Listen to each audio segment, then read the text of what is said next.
Bagian ketujuh.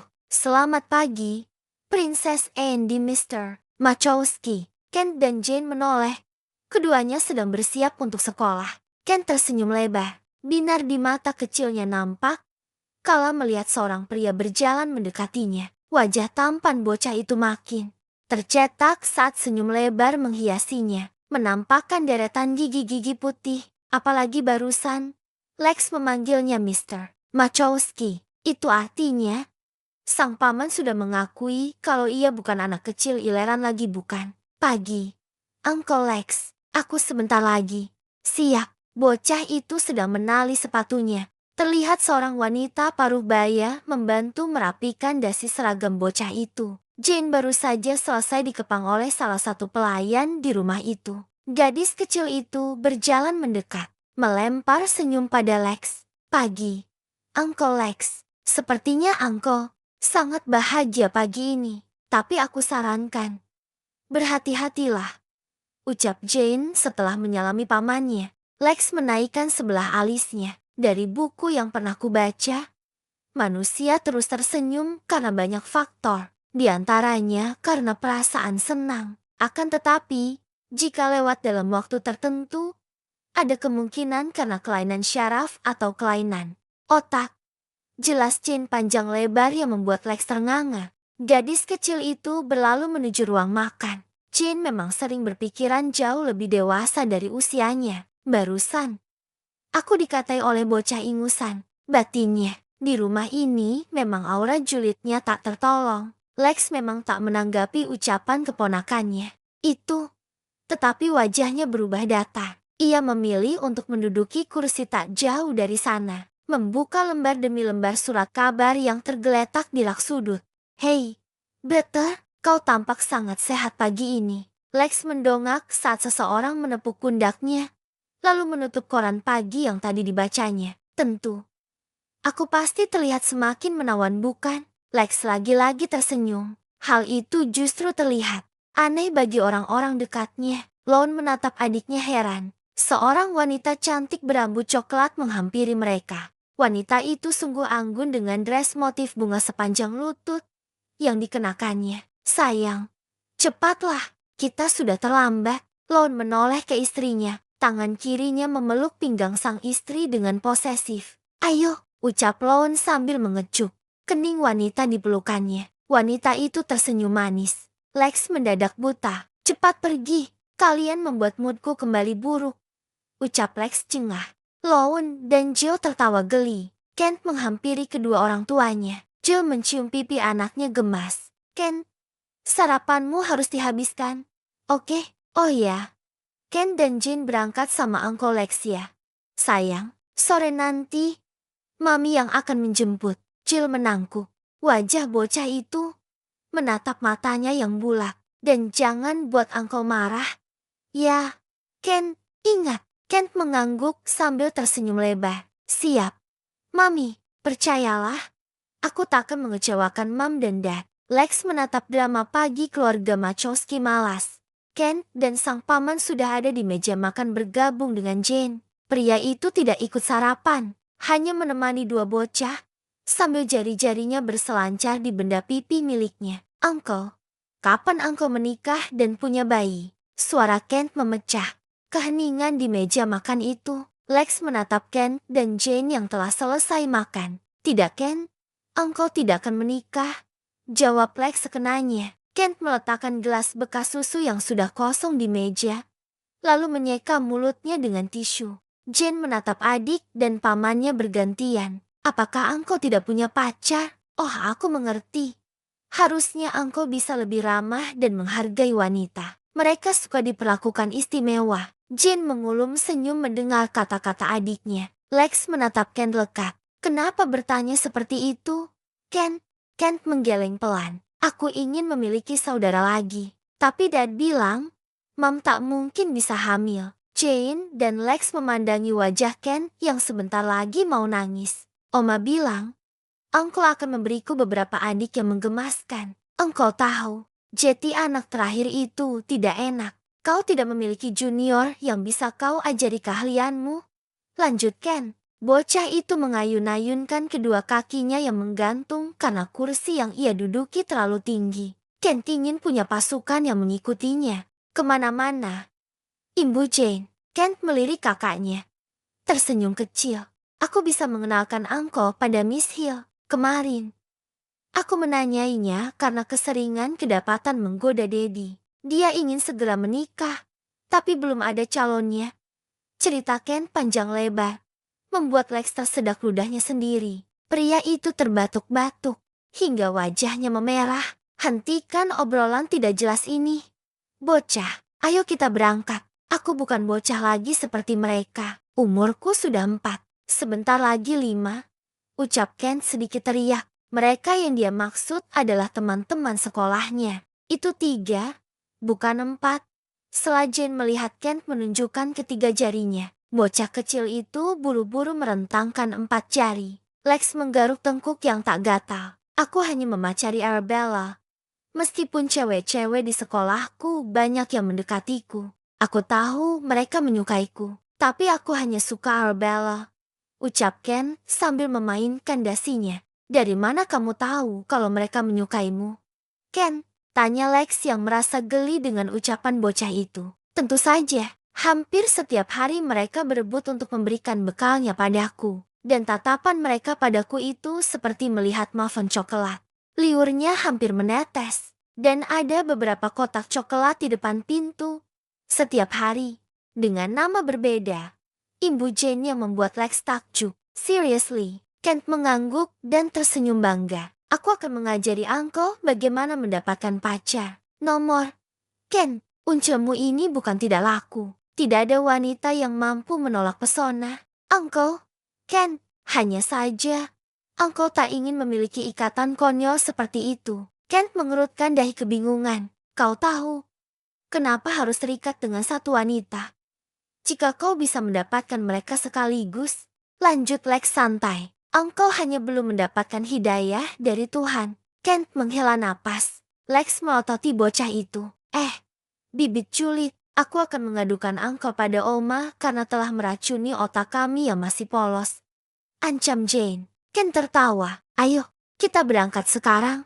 Lex segera beranjak dan menggiring 2 bocah itu ke mobilnya. Bisa mendadak lemes dia kalau habis energi meladeni 2 bocah estel itu. Di perjalanan, Ken bercerita tentang apa saja. Mulai dari Emily dan teman-temannya, hingga tukang kebun sekolahnya. Jane seperti biasa, menggeledah laci dan kotak di dalam mobil Lex. Gadis kecil itu selalu penasaran.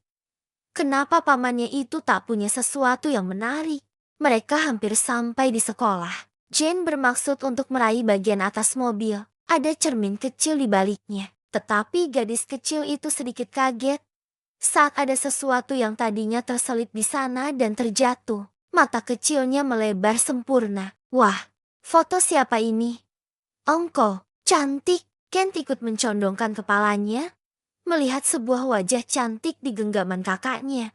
Lebih cantik dari Arabella. Kenalkan padaku, Uncle. Jane langsung menonyor dahi Ken dengan jari telunjuknya. Lex menyambar foto itu dan segera memasukkannya ke dalam saku celana. Dia bukan siapa-siapa. Jelaskan dengan cepat dan jelas. Perintah seorang pria yang duduk di kursi sudut ruang tamu. Zina masih menunduk, merasa bersalah. Sudah puluhan kali gadis itu keluar ke klub diam-diam saat tengah malam dan kembali sebelum fajar menyingsing.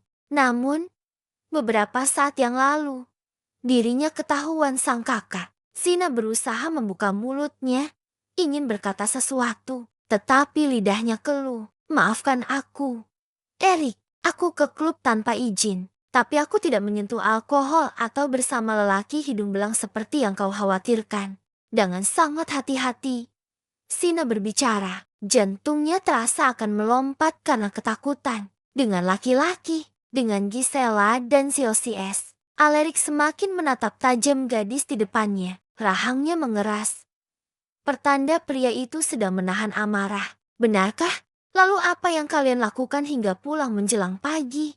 Hanya berkumpul, mengobrol. Gadis itu meneguk ludah untuk membasahi tenggorokannya yang mengering. Dan kamu kira aku percaya begitu saja? Kali ini suara Alerik naik beberapa oktav. Dengar Sina. Ayah akan menghajarku jika tahu aku tak bisa menjagamu di sini. Katakan, kau bermalam dengan siapa? Siapa sih brengsek itu? Aku benar-benar katakanlah. Sina, apa sih Alexis itu? Apakah karena dia?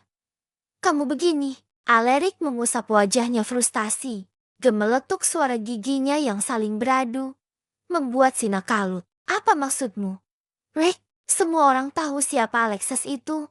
Sina, dia pelaku ONS. Tak pernah semalam pun dia melewatkan kegiatan bejatnya. Sina terbelalak saat sadar maksud kata-kata. Alerik, kakaknya baru saja menuduhnya tanpa bukti. Tidak. Aku katakan apakah pria itu mengancammu. Setelah menidurimu, potong Alerik untuk kesekian kalinya. Pria itu sudah dikuasai emosi. Sina menggeleng frustasi. Jika benar, maka dia harus bertanggung jawab. Aku akan mendatangi orang tuanya. Lanjutnya, aku tidak tidur dengan siapapun. Teriak gadis itu. Napasnya terasa berat. Rasa kecewa memenuhi rongga dada. Sina tidak percaya. Orang terdekatnya, kakak yang selama ini ia banggakan, tidak percaya padanya. Kali ini, Sina tak dapat membendung tetes bening keluar dari mata coklatnya. Sedih, marah dan kecewa karena tak dipercaya. Tanpa menunggu reaksi, Alerik, gadis itu beranjak dan bertolak ke pintu keluar. Diusapnya pipi yang telah basah oleh air mata dengan kasar. Mau kemana kau? Alerik yang sedang emosi menatap tajam Sina. Gadis itu berhenti tanpa berbalik. Pergi ke tempat orang yang mempercayaiku. Jawab Sina ketus, lalu melangkah keluar. Kembali kau adik Sia, urus masalahmu sendiri. Kakak brengsek, sahut Sina. Dari luar apartemen tak kalah nyaring. Sina terus melangkahkan kaki sepanjang jalan tak tentu arah. Gadis itu masih kesal dengan Alerik. Kakinya menendangi kerikil-kerikil kecil sambil terus merutuki kakaknya. Sina mendongak demi melihat sebuah mobil yang berhenti di depannya. Wajah gadis itu semakin masa mengenali siapa pria yang keluar dari mobil itu. Si pemaksa lagi, gumamnya. Tanpa berniat berdebat terlebih dahulu, Sina langsung membuka pintu mobil dan duduk di samping kemudi. Lex mengernyit heran dan ikut masuk kembali ke mobil. Rasa penasaran yang membuncah ketika melihat gadis itu menangis sepanjang jalan di pagi begini. Bahkan penampilannya sedikit berani dibandingkan saat mereka bertemu sebelum ini. Lex tak tahan, ingin segera bertanya. Mulutnya baru saja akan bersuara saat Sina menghardiknya tajam. Cepat jalan saja, dan jangan tanyakan apapun. Gadis itu menatap lurus jalan di depan, sesekali memencet hidungnya, membersihkan ingus yang terus keluar sedari tadi. Lalu menarik jaket Lex yang disarungkan di sandaran jok untuk lap ingus. Shit, apa yang kau lakukan? Lex terbelalak melihat jaket abunya dipenuhi ingus. Fokuslah, atau kita akan celaka. Sebenarnya, Lex sangat penasaran dengan apa yang terjadi pada Sina. Ingin sekali ia mengumpat, karena gadis itu seenaknya memerintah dirinya. Tapi semua diurungkannya melihat wajah sedih gadis itu. Hal yang Lex pikirkan sekarang hanya membawa Sina pergi dari sana secepatnya. Bagaimana seorang pria berperawakan sedang, berambut keemasan, berjalan mendekati layar monitor. Pria itu berkulit pucat. Bahkan sweater hitam yang dikenakannya semakin membuatnya terlihat kontras. Tangannya bertumpu pada sudut meja, sedangkan mulutnya sibuk mengunyah permen karet. Hampir selesai, jawab pemuda yang sedari tadi berkutat. Di depan monitor, dengan berbagai alat di sana, jari tangannya lincah menari-neri di atas keyboard. Matanya menatap tajam, menelisik awas. Sudut bibirnya sedikit tertarik ke atas. Pemuda itu terlihat jauh lebih muda dari pria tadi. Topi rajut dan jaket hoodie yang melekat di tubuhnya membuatnya semakin manis. Selesaikan dengan rapi. Jangan ada jejak. Ini milikmu. Jika kau berhasil. Pria bersweater hitam itu menyeringai, memainkan kunci sebuah apartemen. Pemuda bertopi rajut terkekeh pelan. Beberapa menit mereka saling terdiam. Hanya bunyi ketikan keyboard yang terdengar. Dan Pemuda bertopi rajut berseru sambil memutar kursi. Kemudian cingkrak-cingkrak heboh.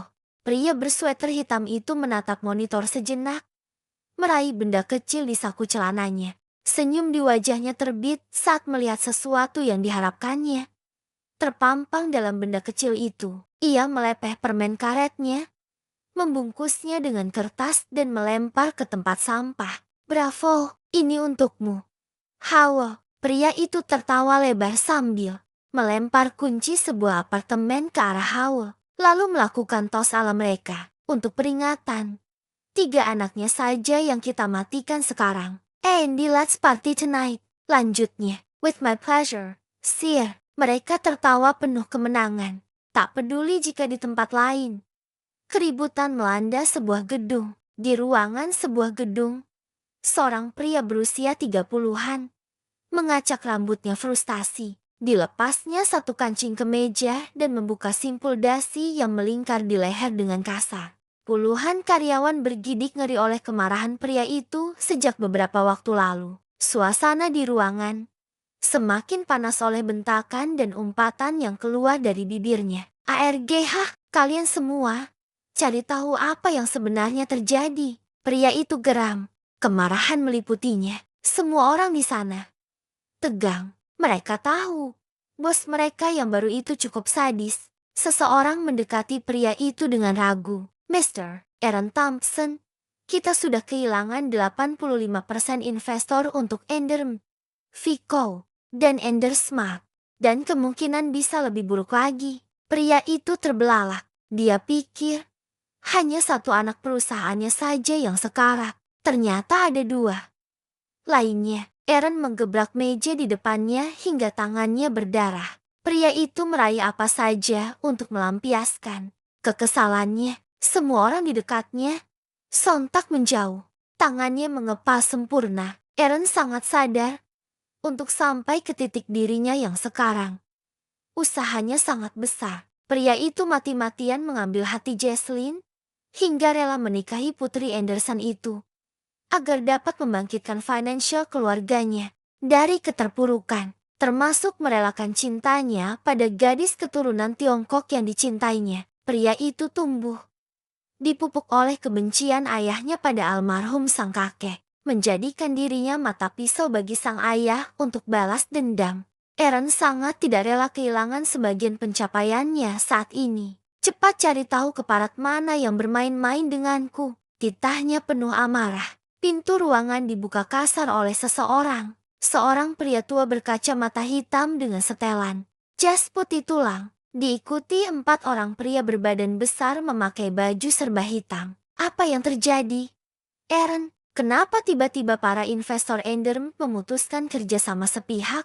Bahkan Nikos dan Hiat ikut hengkang. Pria tua itu melempar pertanyaan dengan tatapan tajam kepada Arun. Sedangkan pria muda itu menahan amarah. Bukan hanya Ender, Dad, Ender Smart, dan Vico juga senasib. Kita harus cepat selidiki siapa keparat di balik ini semua. Pria tua itu tersentak. Tangannya sedikit gemetar sekarang. Ia mendudukkan bokongnya di salah satu kursi. Kau tak bisa mengatasinya. Apakah 3 anak perusahaan kita akan hancur? Ucap pria tua itu nyalang. Tidak, kecuali kita harus mulai dari awal. Senjata kita tinggal Oaks dan KLK sekarang. Jawab Aaron lirih. Ponsel Aaron bergetar. Tangan kanannya segera merogoh saku celana. Ada sebuah pesan dari seseorang. Paul Walker. Isinya sebuah hadiah kecil untuk keberanian kalian. Karena membuat Shane Thompson gelisah saat liburan masa tua bersama istri tercintanya. Berterima kasihlah padaku. Pesan itu berakhir. Paul Walker. Wajah Aaron menegang setelah membaca pesan itu. Ayahnya, Peter Thompson, langsung merampas ponsel itu karena penasaran. Keduanya murka. Keparat itu tahu permainan kita di Paris. Peter mendongak karena terkejut. Kenapa kau bisa gegabah? Aaron, aku gila. Keparat itu tak tertarik mencampuri perusahaan ayahnya. Aku lengah. Sorry, Dad. Pria tua itu mencengkeram bahu anaknya. Menatap lurus penuh dendam. Kita akan hancurkan mereka. Nak, Deru suara mesin tak mengusik kebisuan kedua insan yang tengah tenggelam dalam lamunan masing-masing. Mobil itu melaju dengan kecepatan sedang menuju sebuah bandara di New York. Sina tersadar dari lamunannya. Saat sudut matanya menangkap pemandangan landmark yang didesain apik di pintu masuk bangunan. Gadis itu mengernyit, melempar tatapan keheranan kepada pria di belakang kemudi. Kenapa kau bawa aku ke bandara? Sudah ku bilang bukan? Kita akan ke Paris. Jawab Lex datar sambil melirik gadis di sampingnya. Apa? Jawaban Lex cukup membuatnya terkejut. Pria itu mengangkat sebelah alis. Maksudku, bukankah aku harus mengurus beberapa dokumen pendukungku terlebih dahulu? Lagi pula, jadwal kuliahku minggu ini sangat padat.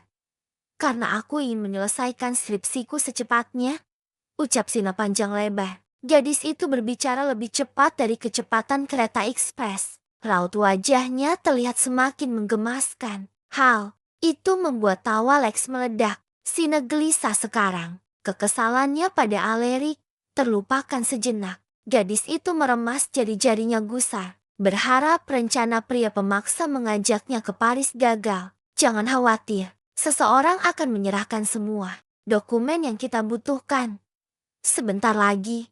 Dan tentang kuliahmu, aku sudah mengajukan cuti untukmu selama 1 minggu. Zina melotot tak percaya. Aku belum bilang setuju. Aku tidak sedang memohon, tapi memerintah asisten pribadiku. Sina memukul bahu Lex bertubi-tubi. Lexus, kenapa? Kau datang dan selalu membuat hidupku dalam masalah. Kau sangat egois, juga arogan, dan bastard, teriak Sina frustasi. Gadis itu menutup wajah cantiknya dengan telapak tangan, lalu memijit pelipisnya pelan. Yes, I am. Lex tersenyum lebar, menampakkan deretan giginya yang berbaris rapi. Kenapa mendengar gadis itu menyebut namanya saja menciptakan jutaan kepompong bermetamorfosis di perutnya? Lex memarkir mobilnya di sebuah parkir khusus. Sina melihat sekelilingnya. Tampak banyak mobil mewah berderet rapi di sana. Lex membuka laci mobilnya, mengambil topi rajut, masker dan kacamata hitam miliknya, lalu dengan cepat mengenakannya. Sina menatap tak percaya pada pria di sampingnya. Kau ingin mengajakku bertamasya ke luar negeri atau merampok ban? Penampilanmu mencurigakan. Cekah, aku hanya tak ingin memancing keributan dengan menjadikan wajah tampanku rebutan kaum berdada besar di luar sana. Sina memutar bola matanya jengah. Kau kebanyakan makan sayap burung onta. Mister, percaya dirimu lebih tinggi dari Mount Everest. Lex tersenyum bangga. Padahal, menurutku Eric lebih tampan darimu sekarang. Lanjut Sina, senyum di wajah tampan itu lenyap seketika. Dengar, jangan memuji pria lain di depanku. Sina, apalagi Eric yang kadar ketampanannya hanya 0,1 karat. Ucap Lex dengan muka serius. Pria itu memaksa Sina untuk menghadap ke arahnya. Sina yang sedari awal berusaha untuk mengabaikan pesona pria itu, semakin gugup dengan cengkeraman tangan Lex di bahunya. Mulutnya membuka, ingin menyelah, tetapi pikirannya terikat entah di mana. Mendadak, jantungnya terasa lupa bagaimana bekerja dengan baik. Aku tak berpikir begitu. Menurutku penglihatanku dari berbagai sumber, Suslah pria paling tampan sepanjang masa, ucap Sina asal. Lex melepaskan cengkeramannya, mengusap wajah kasar. Well, setidaknya Sina sudah terlepas dari sentuhan yang membuatnya susah bernapas. Tak, ada wanita yang tak menginginkanku. Nona, jika kau berpikir aku hanya membual, aku yakin otak di kepalamu sudah tersambar petir dan lupa diservis. Mereka segera melangkah menuju pintu keberangkatan. Lex menggandeng tangan gadis itu, namun dengan cepat Sina melepaskannya. Pria itu kesal. Seorang pria berpakaian serba hitam menghampiri Lex dan Sina yang baru saja sampai di depan pintu keberangkatan. Sina tak ingin terlibat urusan dengan dua pria itu. Setelah berbincang beberapa saat, pria serba hitam menyerahkan sebuah dompet plastik ukuran folio kepada Lex. Hankyo, Andres, kau boleh pergi sekarang. Pria itu tersenyum, mengangguk sambil menundukkan kepala. kemudian menghilang di telan keramaian orang lalu lalang. Ayo, kita bisa berangkat sekarang. Baru beberapa langkah, seseorang menepuk bahu kanan Sina dan membuatnya berbalik. Cina, Ryota. Sina terkejut melihat siapa pria yang tak sengaja ditemuinya saat ini. Namun gadis itu tak bisa menyembunyikan binar di mata coklatnya. Ryota menghambur untuk memeluk Sina. Keduanya tampak senang, tak memperhatikan jika ada sesosok makhluk bertanduk yang siap menerkam. Apa-apaan ini? Tadi Lex hanya menggandeng tangan saja. Gadis itu menolak. Lalu kenapa sekarang senang-senang saja berpelukan dengan makhluk asing? Ya Tuhan. Apa kabar Ryota? Kenapa kau hilang begitu saja? Maaf Sina. Lain kali aku akan bercerita padamu. Tidak di sini. Ucap pria itu sambil tersenyum hangat. Mengacak rambut Sina, Lex berdehem. Untuk mengakhiri reuni itu, pria itu menggandeng tangan Sina, mengaitkan jari-jari, menatap tajam Ryota, seolah bicara. Jika ia sedang mengusik miliknya, bola matanya hampir keluar dari tempatnya. Menjauhlah darinya. Ryota yang sadar akan sikap Lex, Jetty sedikit bergidik, tetapi pria itu tetap memaksakan tersenyum hangat kepada Sina. Ini kartu namaku. Sina, sampai jumpa lain waktu. Pai, ucap Ryota dan berlalu pergi. Sina membalas dengan lambaian dan senyum di wajahnya. Apa-apaan kau tadi? Lex berbalik, terus menggandeng tangan itu, melangkah masuk tanpa ingin menjawab pertanyaan Sina. Oh tidak, lebih tepatnya, setengah menyeret gadis itu.